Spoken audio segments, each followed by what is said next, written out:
can hear it a lot better in here. Was this some kind of Friday or something? It doesn't sound all weird and watered down anymore. Yeah. Sounds almost like we're in the same room. Something like that. Some weird shit. I mean, hello from Lander, Wyoming. Get me out of this hole. Yeah. And we'd address it every podcast, but you'd always have some asshole. Hey, so what's up with the sound quality, man? Significant drop in the audio fucking quality. That's because some people are dicks. That's what it is. But we're back. But it is the Mead, Metal, and MMA podcast. What you looking at? I'm looking at some graphs here, and this nearly empty bottle of Budweiser. Apparently, I'm already done. Okay, good. It's in the can. Already in the bag. Have a good night, everybody. I'm off. Back at it again, though. I wasn't sure if I was going to be able to be an active participant or not as we get into the kind of the how's your week thing. Yeah. I got a few things. Because I had 11 extractions and a plate put in my fucking upper cleft. So, hey. Damn. So 48 hours in, thanks to a lot of oxys and a lot of hooch.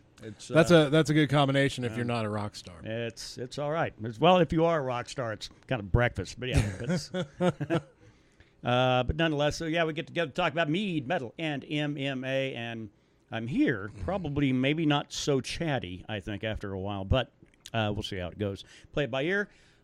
Brandon, obviously back from the Great White North. Yes, I think as they call it, Wyoming, Canada, right? Is that the province? Yeah, right below Montana, Canada. Yeah, good to be back. Yeah, I guess then that begs the question: back for how long? Is he back to Wyoming again? Oh, no. I've gotten my fill. The wanderlust is. Yeah, I mean, I enjoy driving. I enjoy traveling when it's an option. Usually it's just like somewhere I've already been, though, like Vegas, right? Twice in a year. It was quite the culture shock for like the first 3 days.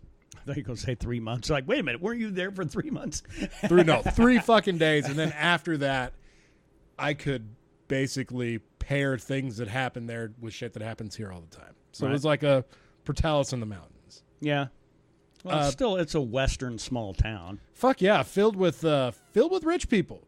A lot of rich people live there. Oh, so it's unlike this place then. Well, they all live on the outskirts, and it's also kind of a big tourist spot too during the summer, right? Because of the canyon. Jackson Hole or something. Or? Jackson Hole is nearby, but their kind of main thing is like Sinks Canyon, another like forest refuge, all on Indian land, of course, or Native American land, whatever. Hey, fucking that's say. our land. Thank you. That's right.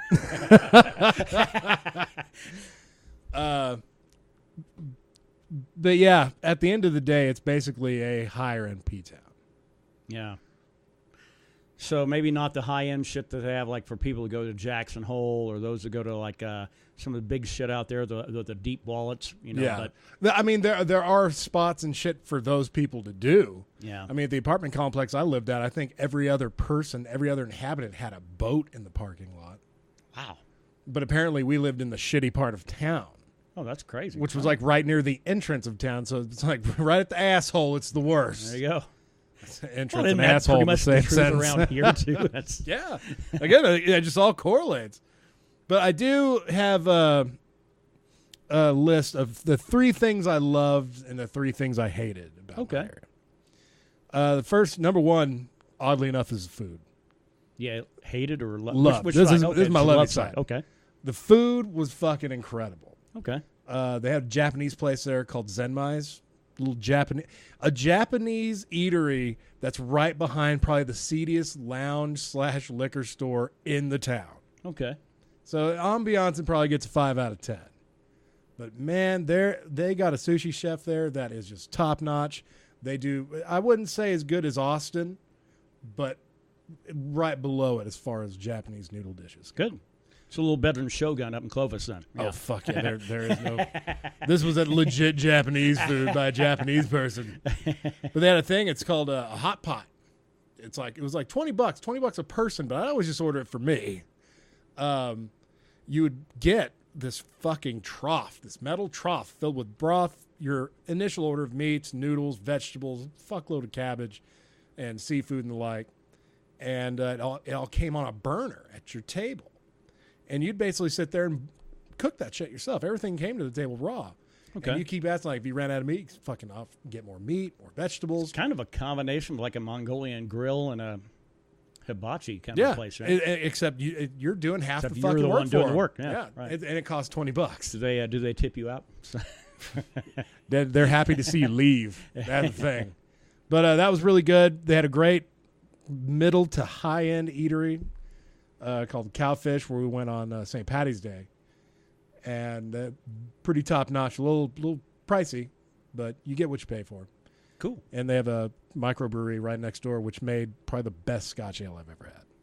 All right. Second would be the scenery. Scenery was really nice. I mean, you're at a base of the Rockies. Looked a lot like desert and Rockies, though, yeah? Yeah. Well, the pictures in February don't do it justice as that looks now. Right. I mean, everything is lush. Shit's starting to wake up. The snowfall runoff is kind of beginning, so they got a little bit of a flooding problem, but it still looks beautiful. Saints Canyon is really cool. Right nearby is a town called Thermopolis, where you can go bathe in the sulfuric fart stench of the hot springs. Of course. Which is great, but the trade-off is you smell like the inside of an asshole. All right, well, if you go and smell them that way, you're not really back anything. No. So, you know. And third would be the liquor selection. Really? Yeah, it was between the liquor selection and the supermarket, but I'm going to pick the liquor selection on this.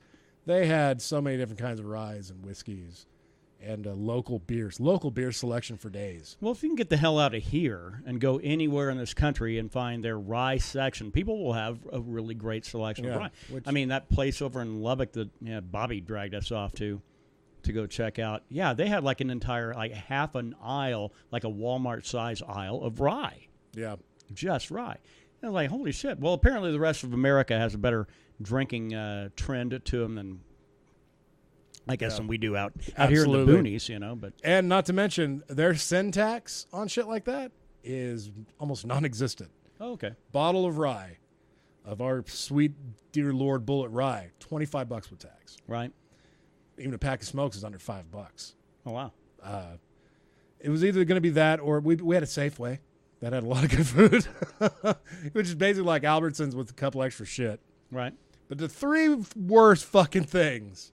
And an honorable mention to the fact that Lander, Wyoming might be the ginger capital of the country. There's a lot of them out there. Okay.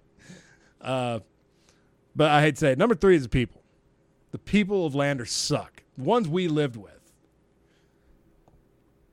I mean, you live in an apartment complex, you got to at least try to like the people you're around.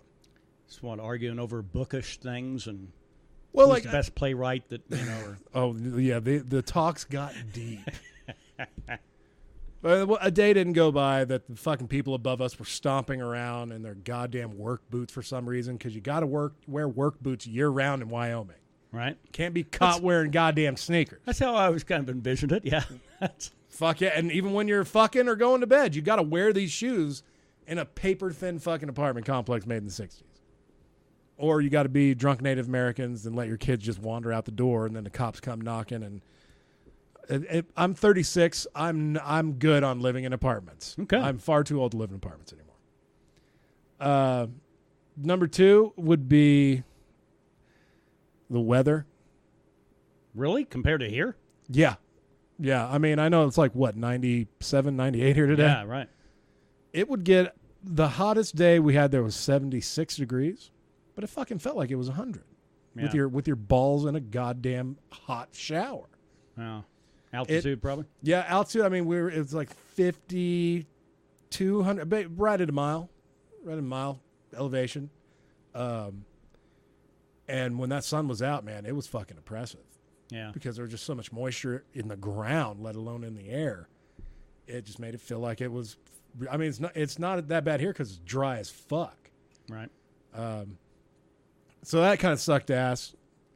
But the worst thing, the absolute fucking worst thing in the world. This might be in tune to the people, the drivers. There are no rules. Okay. Apparently, just like in Seatown, that middle lane is a merging lane as well. Down a fucking main thoroughfare that's probably about as wide as our 2nd Street here. Yeah. You know, with a turning lane. And you might have people parked on the fucking curb. That's why I walked everywhere. Yeah. Thankfully, the liquor store and McDonald's were within walking distance. Well, because the McDonald's turned out being your like your oasis of Wi-Fi, your the means to be in touch with I don't know, the 21st century, which is really shitty because it's the only really appropriate chain fast food thing in town, so it's always busy. Right. There's no Burger King or Wendy's or even a Taco Bell or KFC. If you want fast food, it's either Taco John's or McDonald's. Taco John's, you better make some reservations with your own bathroom for a while. Yeah, you better find your god or gods and make amends. And the honorable mention to the shitty side, they don't know what spicy food is. Yeah. They have no fucking idea. Went to a place in Thermopolis where they had the hot springs, to a Mexican restaurant run by token white dudes. Great. They had all this memorabilia in there, right? But you didn't really have a lot of faith in them right off meeting them if they could actually make Mexican food. So I ordered 2 enchiladas and a chili relleno because that's usually how I judge a Mexican food place. Right. If those things are good, then everything else is probably going to be just as good or better. That's a high gambit, though, because a lot of people, even in New Mexico, fuck up relleno. That's true. That's why it's at right. The bar said hi right off the bat. Right. And he asked me how hot I wanted it. I said, well, how hot can you make it? You're supposed to say, so what do you got? I haven't had to say that since October. He's like, well, it goes from 1 to 5, 5 being the hottest. It's like, fine, give me a 5. And look at me like, I'll take 2 5s. Take 1 5, throw another 5 on that, multiply that bitch, and then give it to me. Do you got any El Yucateca back there in that fucking shitty kitchen of yours? The food was fine, but for the hottest they can provide, it was about as hot as sriracha. Yeah, Denver is the same way. You know, I mean, there are people that born and raised in Colorado that will tell you, "Oh yeah, we got some really good Mexican food here too." No, you don't. I'm afraid not. The problem is we're spoiled with where we're at. Agreed. Yeah, absolutely. I mean, yeah, if you didn't know what New Mexican food was, yeah, you're probably fine with any of that shit. But you do happen to have a different palate, and where you expect certain flavor combinations to be there, and when they're not, then we have a problem. Yeah, I mean, shit, it made me miss the heat of stoner tacos. Yeah, I should have made some of those tonight. Oh, fuck it. That's all right. I've been eating burritos all day. Yeah. But yeah, well, I don't doubt that. Probably is going. You're going to have the post Wyoming 30-pound spread. Yeah. Yeah. Fuck yeah. I'm forget making that middleweight cut or light heavyweight cut. I'm just busy being comfy and heavy. But yeah, I dated this chick. Well, she's originally from Utah. God, this has been a long time ago. But yeah, she prided herself on on her ability to make Mexican food. Yeah. Like, you're from Utah. That's like the widest state this side of like Michigan, you know? Yep. And but yeah, her secret ingredient to trying to make anything hot, which it never was, but she'd put cayenne in everything. It's like, you know that cayenne peppers don't even grow in Mexico, right? I mean, it's not even a thing. Yeah. No, to her that was it. That was, if you wanted a little hot, oh, there you go. Using bell peppers for everything that we'd use green chili for, or jalapenos. You know. Yeah. No, it was like some of the biggest gringo food ever. I called her a flacaweta, but she unfortunately knew what that meant, and so. And the relationship dissolved quickly after that. Well, did it evolve into an argument? Yes. Oh, that's still a victory then. Yeah. Shit. All right. Well, good to have you back. Yeah, good to be back, man. Be able to start actually getting in some proper Mead updates. Yes. I think tomorrow's the day we're going to be moving a bunch of meat around and shit like that. Could have done it today, but I'm like on this weird oxycodone fucking hangover. Yeah, and I plan on being moderately drunk by the time this is done. So. Yeah. Oh yeah. No, I'm not going to toil on the Fridays. So, yeah. Fuck yeah. But yeah, we can rack. But it is tomorrow. back to work. Yeah. We'll rack that tomorrow, and then probably 1 week, and that's probably all it needs. But 1 week, and then we'll start bottling that. And got to move my cider experiment around, see if that's even worth fucking keeping. I don't know. We'll see. Yeah. It might be. Yeah. It's got a nice little. I thought for fucking kicks and giggles, I thought about drawing out some long ships for the troublemaker for the podcast. Ooh. But No, because then we're going to get all excited, and then we have to get to work tonight. And Exactly. So Yeah. we'll save that for fight night for UFC 224. But not to jump ahead, but yeah, that's that. Oh, by the way, thanks to Fred and Carla, always supporting our efforts and everything else. Bought a couple bottles of mead last week, and so yeah, thanks to them. Anybody that donates to our cause, we're getting the balance on what we kind of owe, as far as our credit card goes. We're getting that down almost to zero, and when it does, that's when we're buying cameras. Fuck yeah, that's the goal. Yeah. So anyway, keep helping us out, and eventually That means I'm gonna have to start wearing clothes now. Yeah, eventually we'll become visual, and then all of you are going to regret every fucking purchase. That's when that next big goal will be to get rid of the cameras. Anyway, we can go back to having just a sound experience. Y'all are good at picking out pictures for every Friday podcast. Go back to that shit. It's fine. But nonetheless, that's kind of where we're at with the mead and everything else. We still have a lot. Well, I don't know about to say a lot. We have at least a case of Troublemaker or of long ships left. We'll have 2 cases of Troublemaker by about this time next week, I hope. Yeah. Other than that, I still have about 2 of almost everything we've done over the last year and a half. Sans Green Man? No, we got 1 or 2 of those. Oh, no shit. Yeah. Damn, that might be a rib night right there. Yeah. Yeah, and it's the hot one. We need to get started on another batch of Green Man.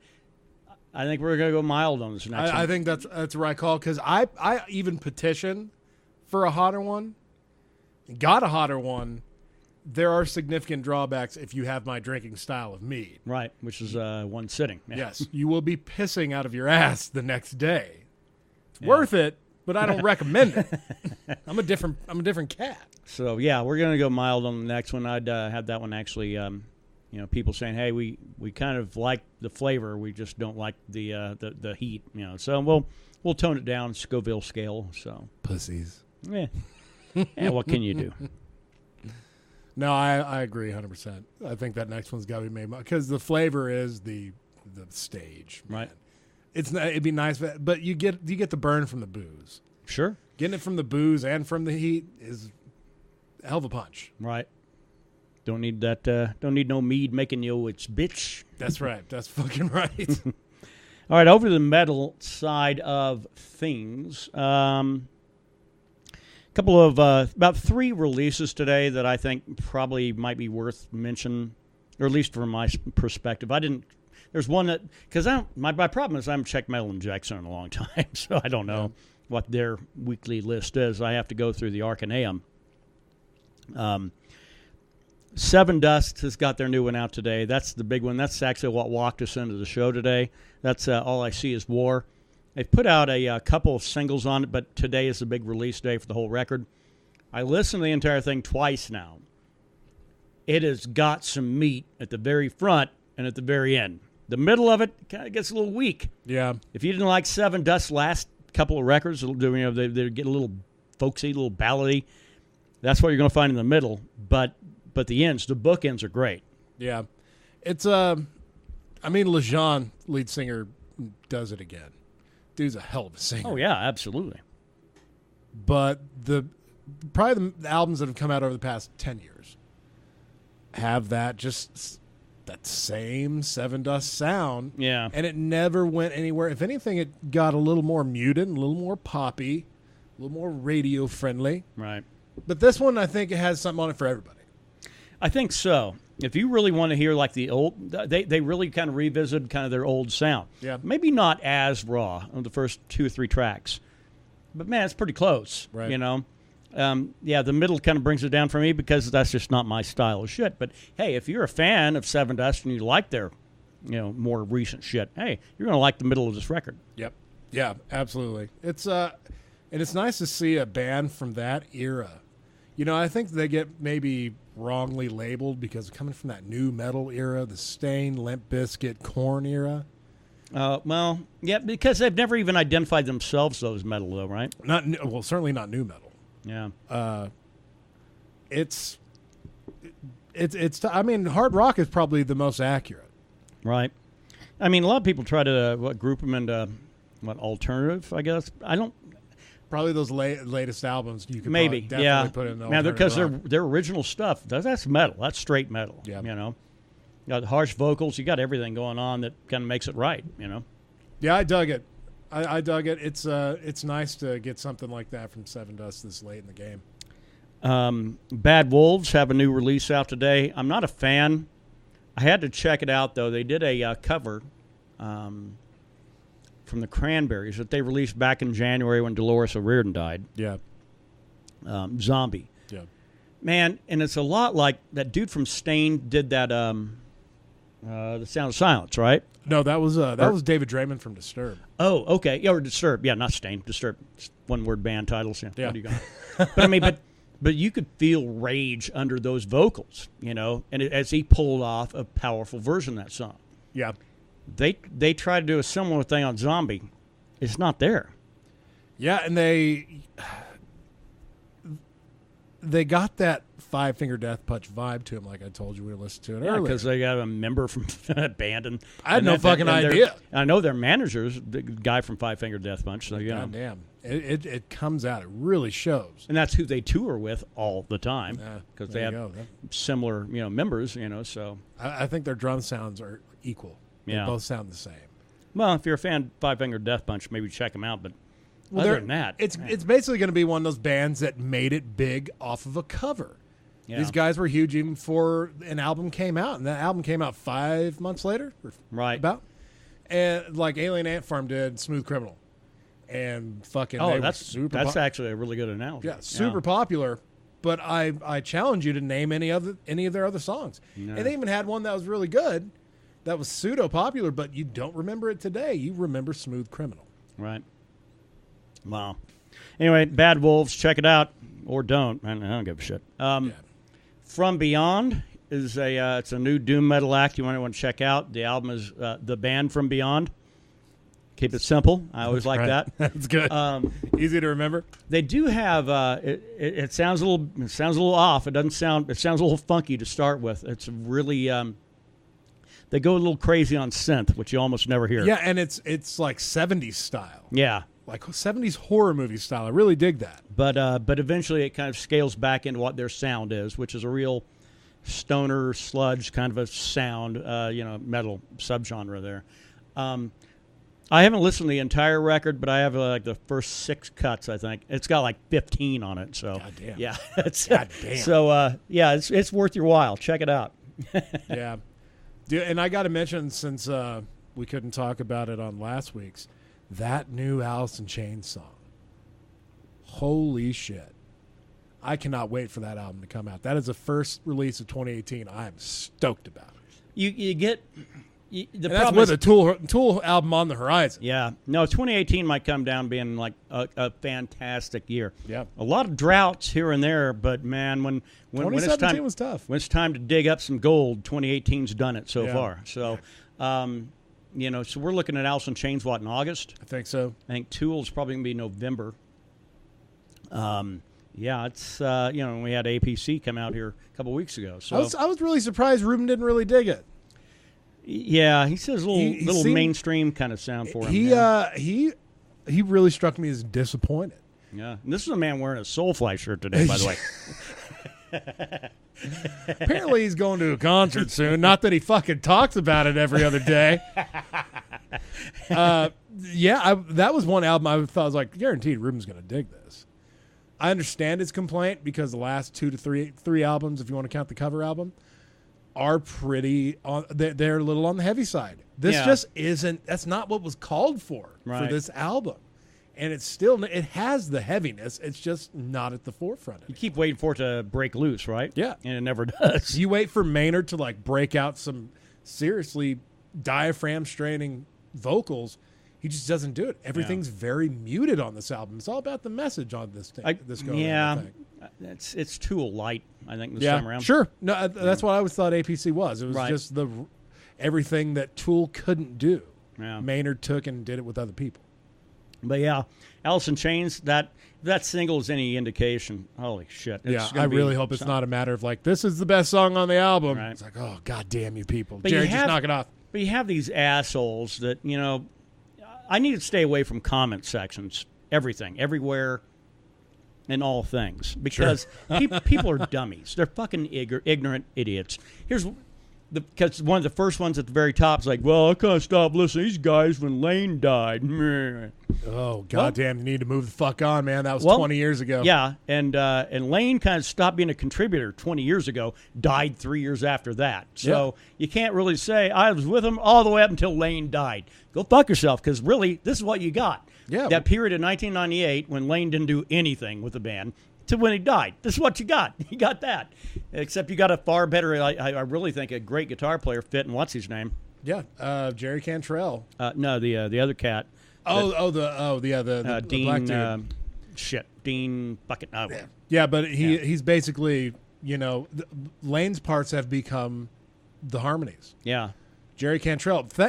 People should be fucking thankful Jerry Cantrell wanted to keep doing this, because he was really half of the vocal power of Alice in Chains to begin with. Well, dude, solo projects, he had its own fan base. Come on, man. Absolutely. Black Gives Way to Blue was a pretty good return. Dinosaurs Used to Live Here. It got a little bit better. Right. And if this song tells us anything, this could be these four guys with this new dude fucking really putting out probably the best album post Lane Staley. Yeah. We should be happy about that. Yeah, but that's the problem. You have assholes that are fans. Oh, like, man.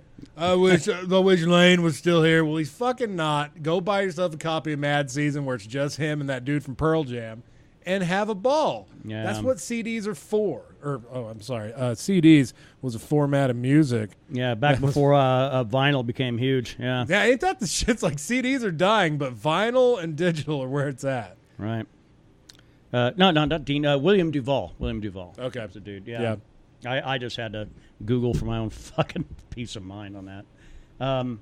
Yeah, but that's the whole thing. That really has been, I think, the if you lay it out there this way, that is the makeup of the Alice in Chains sound. Yeah. It's two vocalists that do their harmonic parts really, really well. And a very specific area of harmonics. And if for anything else, I actually think the guitar parts have gotten better. Yeah. Because now you don't have Jerry Cantrell having to rely on putting out all the sound on his own. Yeah, and having that Duvall just kind of that dude's really fucking really talented. starting to become a contributor, which is how it needs to be. Robert Trujillo's got Hardwired.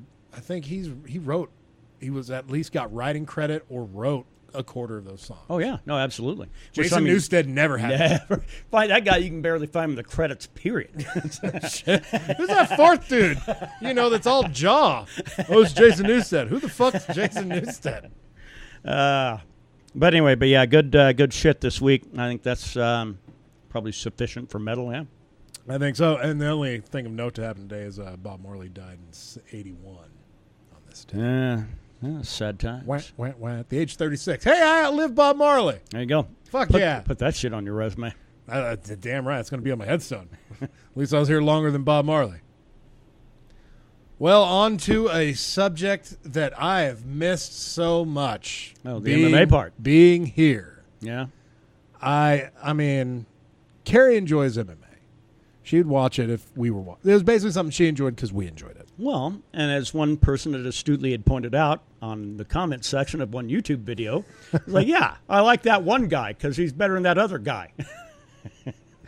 I'm out. No, it was no. If we're talking about the same guys, it was one basically quoting her saying, "Who is Stipe? Who is JDS? I'm not going to listen anymore." Right. And because apparently people just wanted to listen to that one for the broad. Right. Oh well. Yeah. Yeah. But yeah. But she it was tough watching it because that and we didn't really have what you would call cable or reliable internet connection. So it was really spotty. The best card I got to watch, I think, was the one where Ben Saunders and Joe Band fought, the Poirier Gaethje card. Yeah. That was probably the card I was able to enjoy beginning to end. Yeah. Well, but thankfully, it seems like it's kind of sucked ass since I've been gone too. Well, and there hadn't been any really great cards, and I've kind of not had a lot of overwhelming interest. And well, does it seem like it all kind of died off after the Austin card? Or a little bit, because that was a solid card if you wanted a finish heavy card. Yeah. Well, and and they've had cards that look pretty reasonably okay. Yeah. But the problem is that it's the UFC's new era. So that means the early prelim is going to be on the Fight Pass, which is going to change, by the way, because ESPN Plus is coming in because they're going to handle all of the extra shit that UFC doesn't want to handle anymore, apparently. So what's that going to do to Fight Pass? It's going to get cheaper, but you'll have less access to stuff. So basically, it's cancelable. It's going to be $5 a month, and you still get like UFC prelim fights, but you won't have anything else outside of UFC. So basically, the library will remain. The library will be there, but if you're a fan of any of the other shit, though, that's not UFC. Yeah. Like Invictus or fucking or Invicta cards or any of this other shit, it's not going to be there. The old strike. They're moving all of that over to wow. Oh, that's going to be Wow, shit. People will buy ESPN Plus then. Well, that's the whole thing. That's what a lot of smarter people says. Like, why don't you just go and buy ESPN Plus? Yeah, how much is that running? I don't know. If it's the problem, I think, is if I remember, it might be you have to have a cable subscription. Oh, it's one of those. If it is, you can go fuck yourself because I will go ahead and navigate the pirate seas to see what I want to see. I have no qualms paying money for shit that's not bullshit. Trying to time me like. Case in point, I threw a goddamn fit, but it didn't do me any good. But our rural telephone cooperative out here has fiber optic. Want to know if I wanted to have fiber optic? I said, wow, what speed? 10. It's a 10 by 10. He says, shit, in the rural part of fucking New Mexico? Yes, sign me up immediately. There's a catch. What's that? Because it's offered through the rural telephone co-op, you must have a landline.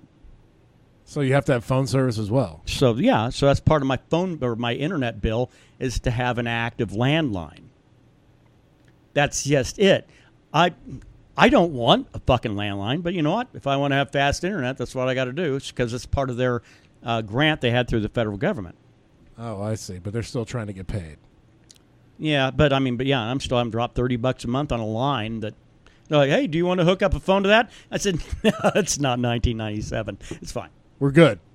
We got phones in our pockets now. Yeah, we live in that world. I appreciate the world you guys have and bringing me technology from my world, but hey, I'm in a different world. Damn. Yeah. It's that sucks. So, but anyway, that's the crazy shit there. But you know what? Not a lot of great cards. The Gaethje fight.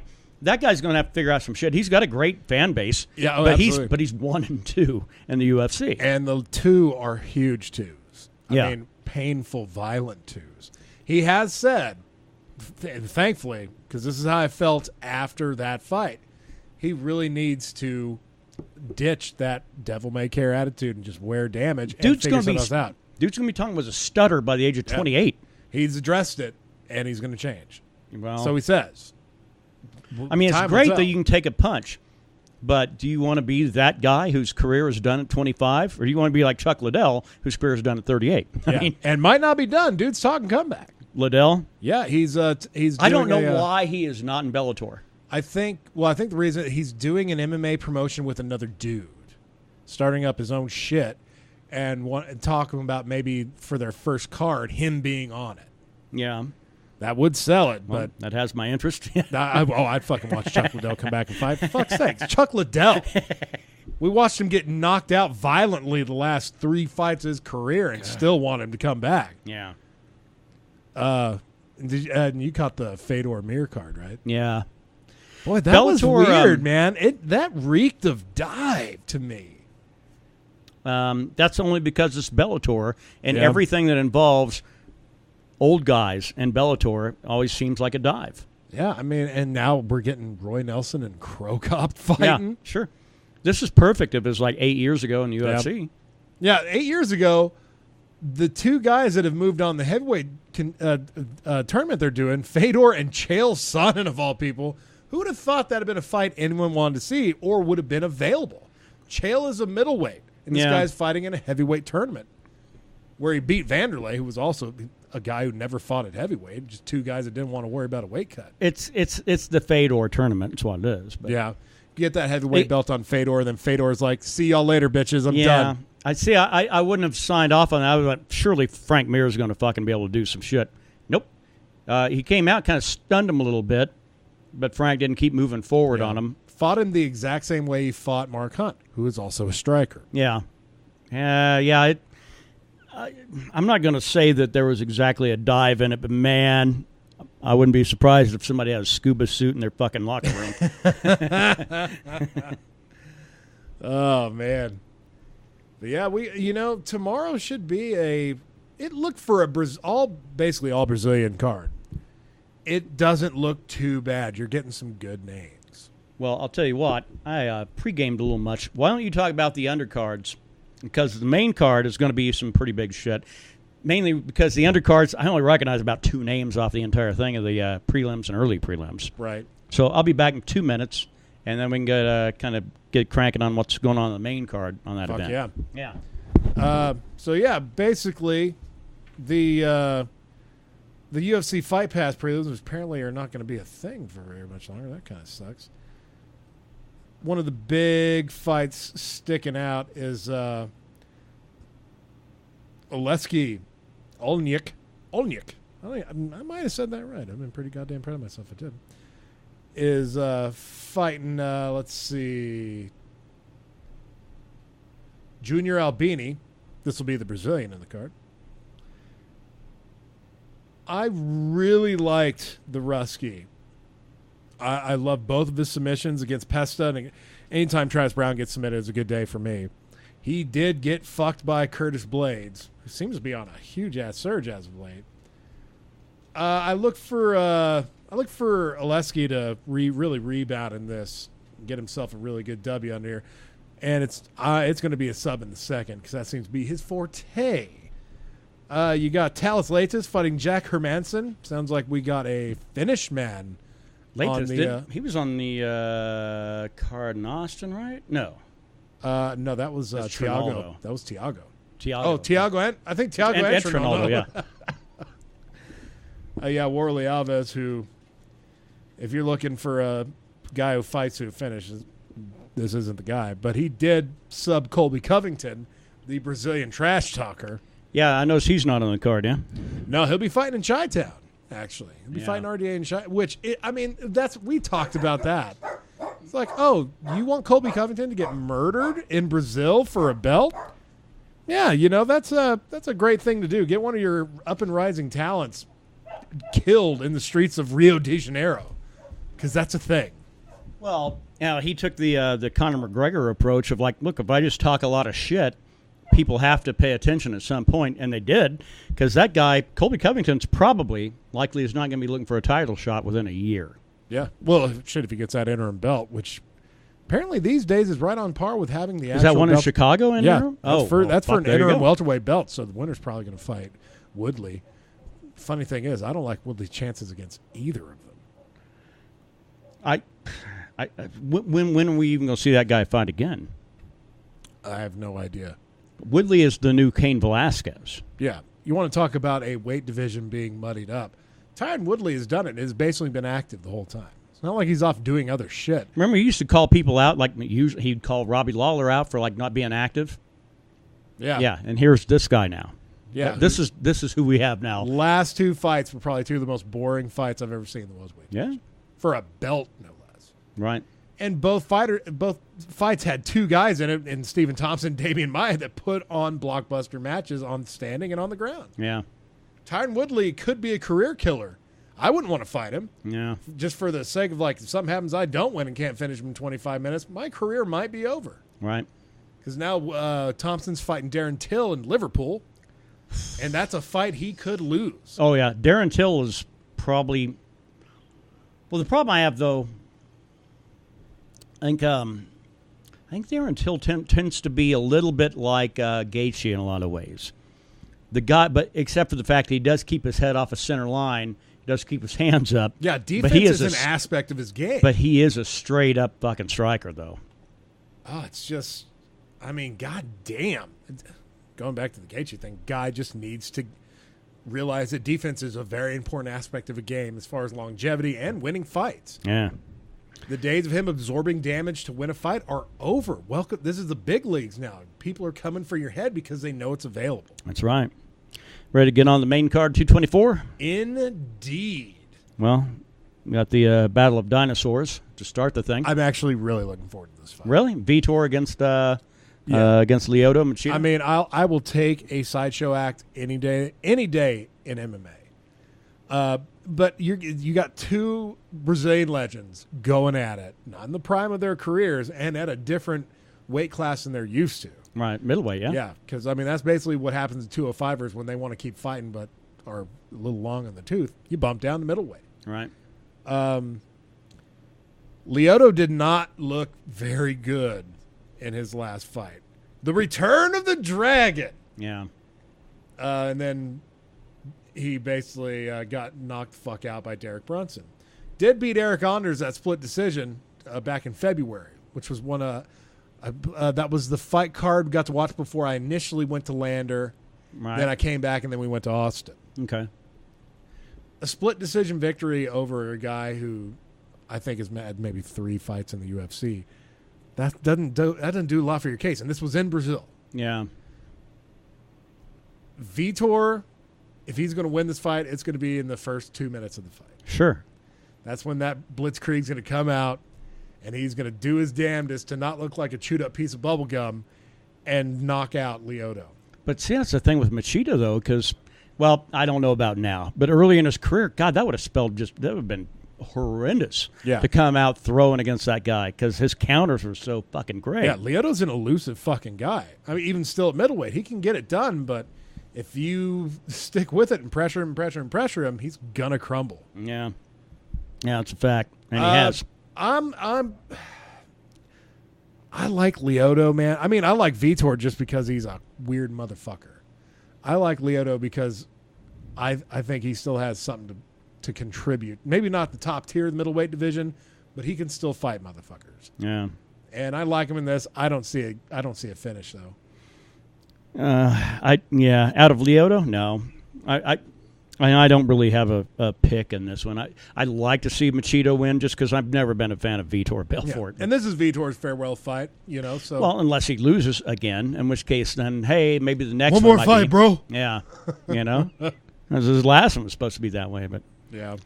You got Lineker and Brian Kelleher.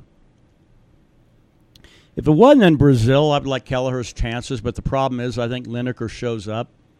I think when he's on a national stage. International stage, not so much. And Lineker's looked good since bumping up from back 125 to 135. 125 was killing him. No, yeah, he missed weight on that 3 times. And then finally, as the UFC does, you miss weight 3 times, and it's egregious enough. Your ass is bumping up, whether you like it or not. Which brings us to the next fight. And then the other guy. Oh, the women's catchweight fight at 123. Well, no, and by the way, I got Lineker in that, but I'm not selling Kellerman short. He did beat Barral, but apparently that's an easy thing to do these days. Right. The pretty much the champ in waiting is what they tend to call her now, Mackenzie Dern. I don't know how she is getting lauded with so much nonsense. I mean, she's untested, sort of. I mean, she's had her first fight against Ashley Yoder at 222, and it was a split, and she did not look good. Right. Just like everyone, it seems to be when they debut, it doesn't really go their way. If they win, it's by a fraction of a margin. Right. So she's going to be fighting Amanda Cooper on the main card, which I thought was interesting. This fight reeks of should be on the prelims, but it's on the main card because they're women. Yeah, and it's Mackenzie Dern. It's a Brazilian. Well, she trains out of here, but the Brazilian folks love her. Yeah. But she also came in at a $123 for a strawweight fight. Yeah, it's only a miss by 6 pounds, 7 pounds, right? That is a 7-pound miss. And, I mean, this will be her 7th fight. She has missed weight in 3 of them now. It might be time to say, hey, this is a flyweight fighter, whether or not she has that. Whether she wants to or not, right. They'll do it. Well, they should. The promotion, actually, I think I'd be okay with if they come down a lot harder. Miss weight one time, guess what? Your next fight is going to be the weight class above, no matter what. Yeah. One miss. Yeah. Because then you're a fish out of water, and you're a smaller fighter fighting in a weight class you don't want to fight in, probably against somebody you don't want to fight in the first place, and it's going to have to happen. I think that'd get a lot of that shit straightened up. I think it's better than instituting new weight classes. Yeah. Oh, no, absolutely. Having these folks. Instituting new weight classes is just kind of moving the fucking goalpost in order to make sure your kicker can make the kick, is what that is. That's a good way to put it. But, so Mackenzie Dern against Amanda Cooper. Mackenzie Dern's going to win. Yeah. It's going to be a decision. It's going to be. It just seems like that's what the promotion wants. Yeah. They don't really. What they need to do is start hiring some fucking featherweights. There is no ranking system in the featherweight division. There are 2 weight classes in the women's division they don't really need, but they have them. And it's the featherweight and it's the flyweight. Yeah. Yeah. Now, I mean, Rose Namajunas reinvigorated the strawweight division with beating Joanna twice. No, absolutely. Bantamweight has always been, that was the first weight class, so keep that. But it seems weird to have a featherweight, except the fact that you need to have this. That's the cyborg division. Sure. And it was always meant for it. You got flyweight, which is really, maybe that one is necessary because that is weird. Can you name the flyweight champ? I can. No. Yeah. Which should speak volumes. And number 2, I don't care. The only divisions I do care about is bantamweight and strawweight. Yeah, and really, bantamweight is on the verge of collapsing. Bantamweight, it really does. It depends on who is there, and right now Nunes is there. That's fine. First time she's fought in almost a year. Yeah, probably since International Fight Week. Yeah, July last year. Right. It's not the easiest fighter to market. Not that the person, if we're going to jump all the way to the main event, but you got Nunes fighting Raquel Pennington, not terribly marketable either. Well, you start looking through that 135 division, there's not a lot of marketable women in there. Is that Valentina Shevchenko? Well, Holly Holm technically, even though they made her fight at 145, but but she wants to jump back in there with Cyborg. Well, that's the only big featherweight. That's the only big fight for Cyborg outside of Amanda Nunes, and she's not ready to take that fight. No, which one? Nunes and Cyborg. Cyborg's not ready for that one? No, Nunes. Oh, I was going to say Cyborg's ready. She fights like a man. Yeah, she fights more like a man than most men do in the octagon. Yeah, you put her in a featherweight fight, she's going to be knocking out Frankie Edgar. Yeah. But going to the co-main. Jacare fighting Kelvin Gastelum. This is your fight of the night. Yeah, I think it will be. Gastelum's done some crazy things here lately. Yeah. And a lot of people have been picking against him. And that dude comes out. He's got a crazy little slip right that he throws. He's got a leveling left hook. That Gastelum might be the guy. He's undersized for where he fights. Is the problem. Yeah, well, he was this guy he did fight at welterweight. Yeah. Did great, but it was getting tougher and tougher for him to make that weight. And then he lost. He couldn't make weight against Johnny Hendricks, which is kind of funny. Which I think is just... Which means you made weight. Doesn't matter what you weigh. I think there's harmony in the universe on that. Yeah. And then, he comes back middleweight and TKO's Kennedy. TKO'd Vitor, but it got turnover no contest because he tested for weed. Yeah. Can't go have that performance-enhancing drug known as marijuana. And the only reason he's not fighting Robert Whittaker is because of the Chris Weidman fight. That really derailed him, and all of a sudden it was Chris Weidman's rise back to the top. Which I don't know. Don't get me started on that shit. Haven't seen him since July. And then, of course, he knocked Bisping the fuck out. Yeah. I really do. I like Gastelum. He is undersized, though, for middleweight, but I'm okay with that because he's fighting a guy whose success is predicated by getting inside on him. Yeah. That means he has to come in range. That means Gastelum can throw his hands. And he's fighting a guy whose only losses in the past, 6 years, have been from the two men fighting for the middleweight belt, Whittaker and Romero. Yeah. Everything else, Jacare has been a beast. Dude is so incredibly fast. And arms like vice grips. Sure. Well, that's what Jacare is, and Brazilian and Portuguese is a fucking crocodile. You know. Oh man, I like this fight against Brunson. I even like the fight against Whittaker. What he got done there before he got head kicked into oblivion. Right. I think Gastelum's going to put leather on him. I think it's going to be a bad day for Jacare. But that's my opinion. Yeah. And as most of you know, that means put your money on Jacare. So that's. And I'm going to put my money on Jacare, but it's not going to be no walk in the park shutout. It's going to be a battle. This is going to get $50K for both guys. I think they're both going to get they're going to get $50,000 each. If it goes the way it should go, right? I'm with you. Well, and then we get to the final fight of the night, which apparently I created a little bit of controversy on Twitter on. But really, how'd you do that? Imagine that, huh? So the UFC posted a couple of days ago, says 2 more days, and they at Rocky, for Raquel Pennington for UFC 224. And they put out her quote. She says, "As soon as I sink into my zone, let loose, there's nothing that can stop me that night." And all I said in my response is I said, "This is a huge mismatch. Pre-congrats to Nunez." Ooh, goddamn. Which then somebody you know said, better than that. You know what the internet's like these days. Yeah. To which then some dude goes, "Not really. Rocky has great cardio. Tough, good boxing. If Nunez still has that cardio issue, Rocky can set a pace to make Nunez crumble and take over." Although he goes and admits, "I still have Nunez winning, though." Oh, so he basically told you why you were wrong and then agreed with you. Yes, he did. Fuck it. What an asshole. He said, "If I was betting, I would definitely bet on Rocky. She is a heavy-ass underdog who has a chance." And then I responded, "I'll at you on Saturday night." So that's the, but yeah. We'll talk about this Saturday evening. Well, no, I mean. Yeah, because he just did the best of both worlds.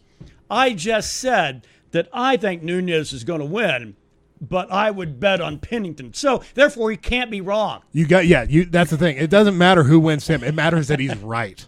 That's the world we live in, though. So, but let's be honest.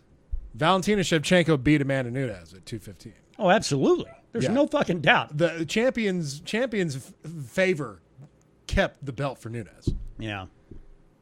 And it's not like I'm being biased to Valentina Shevchenko. Well, you kind of are, but I agree with you, and I'm not really a Shevchenko guy, so there you go.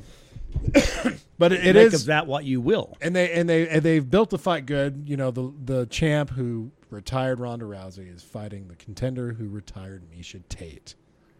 Yeah. Miesha Tate, I mean, let's face facts. I was a fan of hers, not necessarily for a fight game. Hey, at least you're being honest. But this is a girl who, or a lady, whatever. A broad, a dame. One of them skirts you got in the sport. I mean, that bulldog choke she did against Ashley Evans Smith, where the horn sounded and she let it go, and Ashley Evans Smith was dead. That's what started, because right after that she got Holly Holm, and Holly Holm's, I believe, was her debut fight in the UFC. Yeah. And she lost via split. She's not a finisher. She's won 4 in a row. She has beaten the top tier of the bantamweight division, which really, take that for what you will. She's beaten Betch and she's beaten Miesha. This is going to be a shitty way to close out a night in Brazil. Well, yeah. And you and I would like to think that fights are made based on based on the validity of who is fighting and why they're fighting and things like that, and usually having to do with top tens or whatever, and who might be looking to move into a championship or whatever the case might be. Well, this one is being lauded in the LGBTQ community because both Amanda Nunes and Raquel Pennington are both on, both on the home team. Yes. Yeah. They both bat for the same team. And that's fine. It's fine, but don't make it the fight about that. Yeah, make it about the fact that they're both really good fighters. Yeah, and if Nunes gets her ass beat, then what? Does that make it a defeat for the LGBT, all them other letters? Well, no, because Raquel Pennington, I think, Yeah, so it's win-win. Yeah. But no, there was some that came up that popped up on Yahoo that was trending, on stuff just like Holly Holm. The only people that really cared about a Holly Holm fighting lived in Albuquerque. Right. And then when she started getting her ass beat, people stopped caring. They like to say they do, but they remember her on the good times. Right. Oh, and then, so speaking of good times, So Donald Cowboy Cerrone was up at Santa Rosa Lake here the other day with his woman who's going to be having his little cowboy. Oh, great. And so they're out doing some skiing on the lake and shit like that. And then Doing a little fishing. Then the internet goes fucking crazy because she shouldn't be out on a wakeboard and blah, blah, blah, blah, blah, blah, blah, blah, blah. Which Cowboy Cerrone kind of had to light up a few of them, which as well he fucking should. Damn right. Got to defend your woman on the internet. You know, and people are like, well, it's kind of bad for a baby because, you know, well, yeah. Because everybody turns into an expert when you're the one doing shit. He's fighting in Singapore. Singapore. Oh man, I'm sure he's going to get some hunting and or fishing done pre-hand. I don't know what you do in Singapore because that's basically an island with a city on it. But I believe it's child diddling might be the top of the list. I don't know if that's his bag or not. But you know, oh God, how many that whiskey over that yawn whiskey? It's seeing him fight in Austin and seeing him win in Austin. Right. That was the bigger deal. Because I was going thinking, great, get to go to a fight and watch a cowboy not give a fuck and get knocked out. And then get to see it again in 4 months. He came out and he fucking looked great. Yeah. No, absolutely. I really hope that carries over to Singapore. Who's he fighting in Singapore? Somebody that I am not terribly familiar with. Let's see. Because it's going to be on a fight night. Leon Edwards. Yeah. That's on May. That's shit. Coming up here pretty soon. It says on May 12th. No, that fight's not fucking happening on 132. It seems like. It's June 23rd. Yeah. Okay. June 23rd.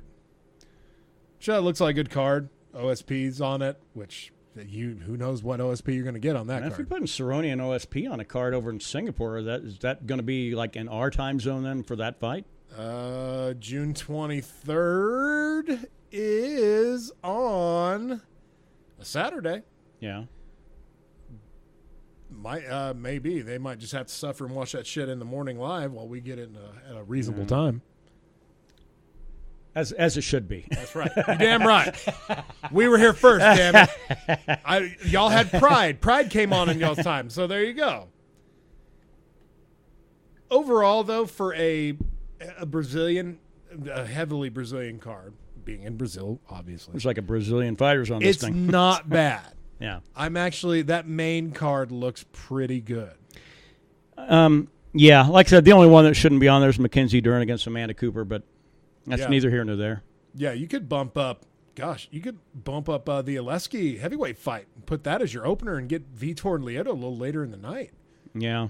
It does seem weird that that's the one that leads off the thing, but, you know. Yeah. I'm no expert, but hey, then again, neither are the owners of the fucking UFC right now, so. Fuck no, man. A lot of shits. The time will tell. I bet the next 6 months the direction UFC is going to be completely different. I think so. I think they're going to expand themselves too far. They'll still be under that Reebok deal. They're going to be under an ESPN deal. Oof. They're going to be trapped in a lot of corners. Yeah. And if shit doesn't work out, well, you're stuck with it. Yeah. And then Joe Rogan might be like, well, shit's changed enough. You got Jimmy Smith now. And a lot of people are saying that Rogan's already looking at fucking making an exit. Damn, I bet you he might be waiting for like one more Conor fight. One more big. Well, shit, July is big. Yeah. With Stipe and Cormier. You know? Yeah, because I think his contract expires, I think, in August. Yeah, so this upcoming International Fight Week, that might be it. Yeah. But at least he'll let us know, much rather than Mike Goldberg just being axed the next day. You know, acting like professional Saturday and Sunday. I heard Colby Covington called out Rogan, though, right? Oh, I was talking about about being slapped, right? Yeah. Yeah, because he told Covington to kind of shut up because you can't go run around talking shit like you're going to slap Jones. John Jones is going to come back. Yeah, and you're going to get slapped. And John Jones is way bigger than you are, and you shouldn't be talking shit ever, anyway, about some guy that you might eventually have to deal with. And Joe Rogan ain't no slouch either. No, but then he turned right around when Colby Covington's like, oh, yeah, well, maybe I'll just slap Joe Rogan come Chicago. Well, fuck off. Rogan's response was pretty fun. Like, don't slap me, bro. Yeah. Don't do that. Yeah, well, that's the kind of shit to land you in jail is what that does. So Indeed. Other fun things. Oh, yeah. Hey, lo and behold, a bunch of UFC staff got fucking held up at gunpoint in fucking Brazil this morning. Weird. Weird. Oh, wow, we go to a third world country and that shit happens. How weird. Let's go But to we wanna Fight keep 'em Night happy. Uganda. God damn. That's. Want to keep them happy, though, you know. Keep the Brazilians happy in the game. Did they get away with anything? Yeah, fucking money and shit, you know. Oh, well, that's replaceable. UFC prints it. But, I mean, that's what it is.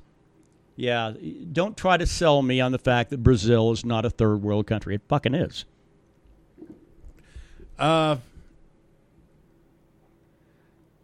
Are we all done here? I lost my thought. God As you damn. should. God damn. But yeah, I'm really looking forward to getting back to Mead Hall UFC viewing, Yeah, you bet. getting that energy back. Hell, I'm looking forward to drinking a couple more beers and rye and other things in metal. Just it's good to be back. Sweets Podcast brought to you by Bullet 95 Rye, the Frontier Whiskey. That's right. And really just Budweiser, but fucking hell, I'll take Budweiser. Dude, we would go through a half gallon of Fleischmann's every other day. Every other day. Is that cheap vodka, yeah? $12 a half gallon. Yeah. It's basically the Doug Stanhope choice of vodka, which that should tell you enough. Sure. Yeah, so the tolerance didn't leave me.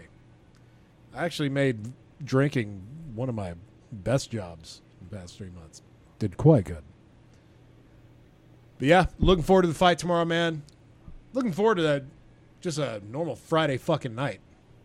Well, that's what today is. So, Thank God. Thank Yeah. God for that. Yeah, Originally, and then, originally it was going to be arriving tonight, which I probably would have stopped by yeah. on that evening. But yeah, man, looking forward to it. Glad to be back. Glad the quality is back there in the audio. All right, on to the picks. What's your pick on your drink? Oh, Bullet Ryan Budweiser. Yeah, that's a solid pick every Going time. a tag team on this one. That's always a solid pick. I guess, yeah, I'm probably in about the same boat with the Bullet Rye. First time I had Bullet around here in a couple of weeks. So. Oh, good deal. Yeah. Walmart stopped carrying it, so now it's back over at the supermarket again, and they ran back up to pre-Walmart carrying Bullet Rye prices. So, Well, that's good. But now it's the only place to get it. yeah, It's more convenient than Walmart anyway, but might be a few shekels more. yeah. Metal. Yeah, Seven Dust. Really, their new one's probably one to definitely check out. If you're looking at getting your listening on with some that might kind of harken back to the 90s, kind of in some ways, but yet, I don't know. It's a weird one because it encompasses all of their sound, I think. I think their whole sound, their entire library, I think, kind of falls into this, the head and tail of this fucking whole record. I